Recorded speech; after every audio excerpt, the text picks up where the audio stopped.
guys, it's 5:30 p.m. So ayan, napupunta na tayo. Mag-early dinner tayo sa may Garden Bay.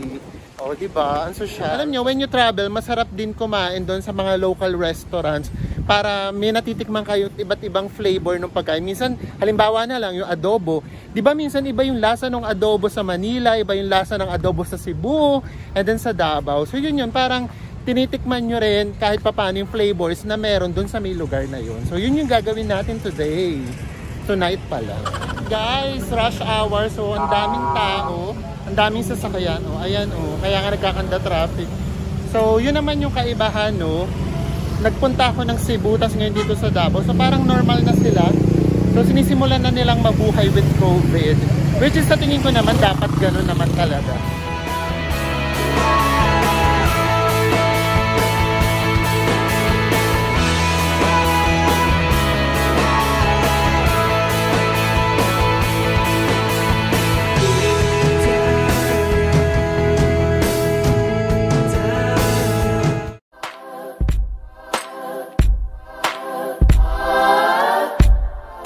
Made it here at Garden Bay. So ito siya, konti ang tao. O diba, ang ganda niya, nakaka-relax. So titignan natin kung ano yung mga pwede natin kainin and kung affordable ba rito or medyo mahal.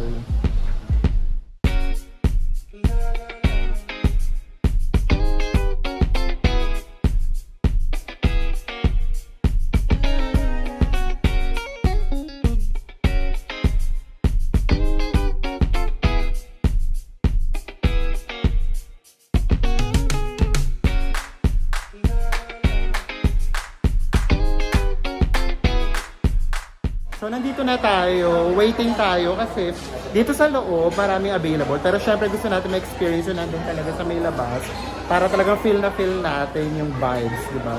So pipili na tayo ng food para mamaya kapag nagkaroon ng bakante dun sa labas, isi-serve na lang yung food natin kasi luto na.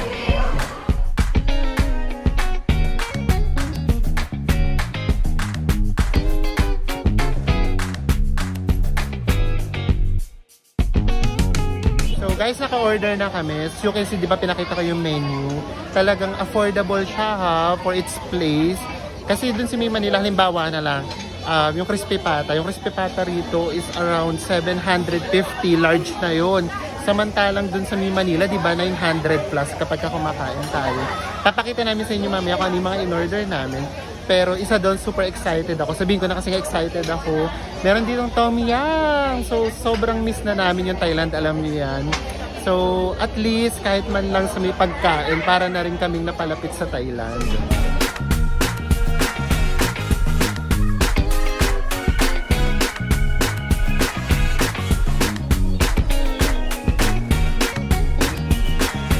Guys, wala pa ang ating food, so magkwentuhan muna tayo sandali. Actually, nakakadalawang baso na ako ng tubig.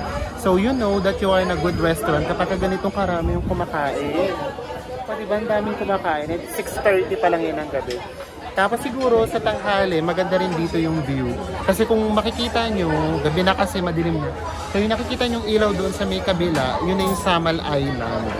So, may pier din dito na malapit, patawid doon sa mga private places.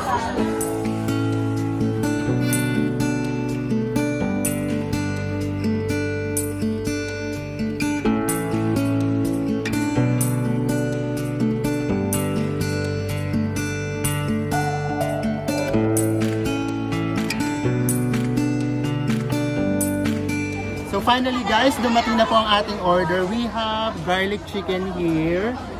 Ito naman po ay pata team, medium lang.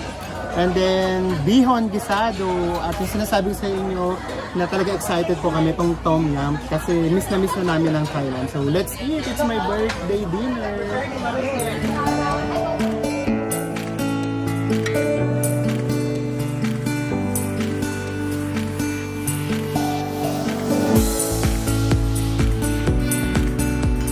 So, ang goal ngayon guys ay kung paano namin uubusin lahat ito.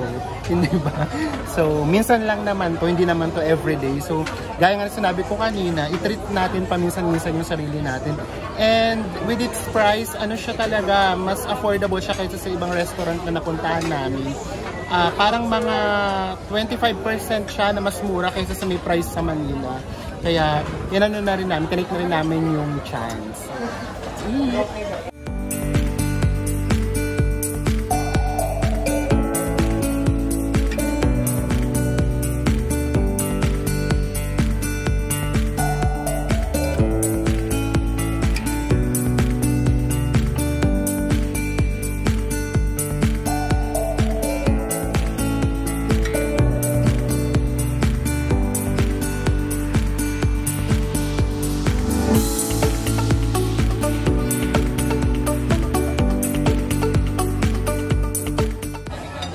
Guys, hindi kami binigo ng tom yum. Thai na Thai.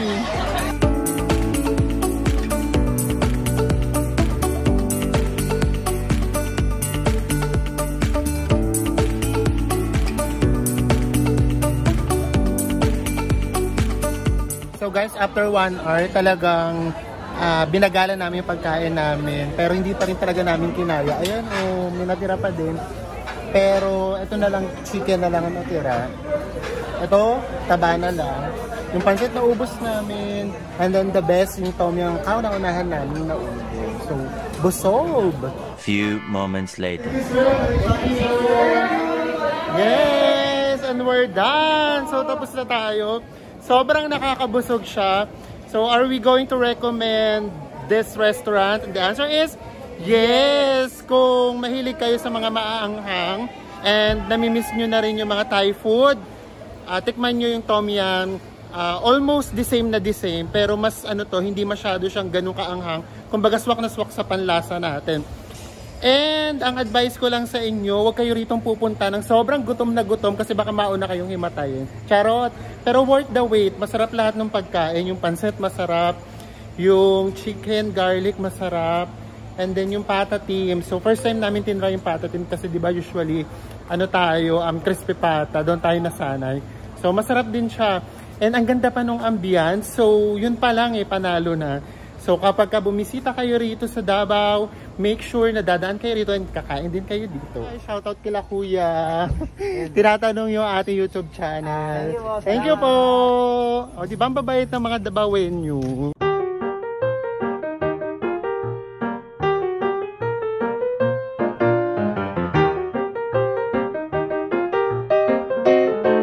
How we celebrated my birthday here in Davao City. Special shout out muna sa mga staff ng Garden Bay Restaurant. Napakababait nyo po, and then yung food nyo napakasarap po. I would like to take this opportunity to thank each one of you na very supportive sa amin since day 1. So our channel is slowly growing. So sana slowly but surely. But we're getting there. Who knows, di ba? Hindi naman namin to kinakarir ng bonggang-bongga. So maraming salamat po. It means a lot to us na sino ba naman kami para panoorin nyo, para pag-aksayahan ninyo. Lalo na dun sa mga hindi naman namin kakilala. Tapos na-inspire namin to travel. And nakakatulong kami na magbigay ng mga travel tips. Ito pong ginagawa namin ay para po sa inyo. So ano nga po ba ang aking birthday wish? Siguro, ano na lang ba? World peace. Charot. Wala na siguro. Bukod sa good health, talaga hindi naman kami mayaman. But yun nga yung blessing dun eh. You are able to do what makes you happy.